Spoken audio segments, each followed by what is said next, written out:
నమస్కారం గురుగారు. నమస్కారమ్మా. గురుగారు, కలియుగంలో మనకి కోరిన కోరికలు తీరాలంటే వెంకటేశ్వర స్వామికి ముడుపు కట్టాలంటారు. ఏ విధంగా ముడుపు కట్టాలి, అసలు ఎలా పూజించాలి వివరిస్తారు గురుగారు? తప్పకుండా అమ్మా. ముందుగా శ్రీ మహాగణపతి దేవతపై నమః. చూసే వీక్షకులకు నమస్కారం. గోవింద గోవింద. ఆయనకు ముడుపు ఏంటమ్మా తల్లి, నిలువెత్తున బంగారం ఇచ్చినా తక్కువే. వెంకటేశ్వర స్వామి అంటేనే అంత ప్రీతి గల వాళ్ళు ఎవ్వరు లేరు. ఆయన ఒక ముఖస్థు కానీ, ఆయన కౌస్తుభు కానీ, కలియుగ అవతారం. ఎందుకంటే కలిలో అధర్మం ఎక్కువ, ధర్మం తక్కువ.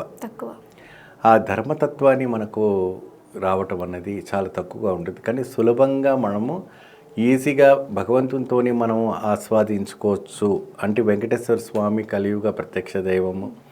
అదేవిధంగా శబరిమలలో ఉన్నామంటే అయ్యప్ప స్వామి.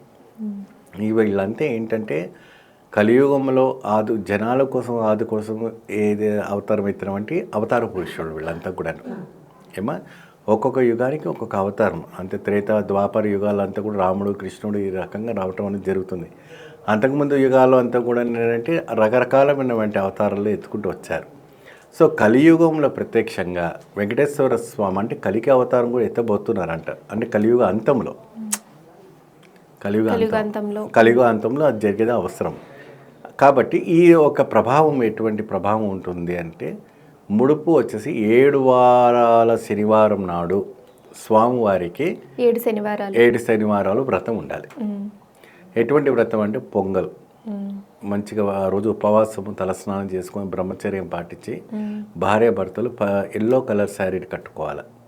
ఏదమ్మా ఎల్లో కలర్ పంచ, yellow colour sari, yellow colour కండువ, నామం వేసుకొని వెంకటేశ్వర స్వామి నామాలతో పాటు స్వామివారికి తులసి దండతో తమ అరిటాకులో బెల్లంతో తయారు చేసినటువంటి అరవాణం పాయసం అంటారు కదా, అరవాణం బెల్లం.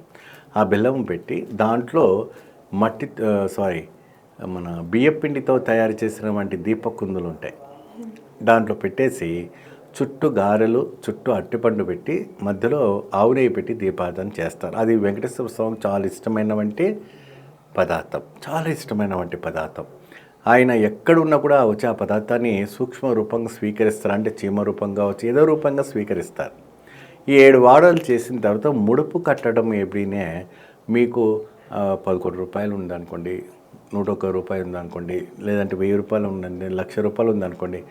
నాకు ఈ యొక్క కార్యం అయిపోయిన తర్వాత 7 వారాలు వ్రతం ముగించుకొని స్వామి నేను మీకు చెంత చేరుతాను, మీ దగ్గరికి నేను వస్తాను అని చెప్పడం జరుగుతుంది. అప్పుడు ఆ ముడుపుని మీరు ఆ ఏడుకొండల స్వామికి మీరు మెట్లెక్కి అయినా సరే, నడిచైనా సరే, లేదా మీరు ఏ విధానమైనటువంటి సౌకర్యంతో అయినా సరే స్వామివారి సన్నిధికి వెళ్ళి ఆ ఒక ముడుపుని ఆయనకు అప్పచెప్తే మీ కష్టాలన్నీ తొలగిపోతాయి. గురుగారు, 7 శనివారాలు అంటే ఈ అంటుముట్టు సమయాలు ఉంటాయి కదండి, ఆడవాళ్ళకి కుదరదు కదండి.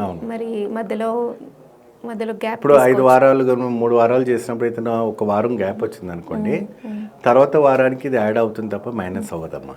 ఇంకా కంటిన్యూ ఈ వారానికి మహిళ కింద పెట్టేసుకున్నా వచ్చే వారం నుంచి కంటిన్యూ చేసుకోవచ్చు. దానికే ఇబ్బంది ఏం లేదు.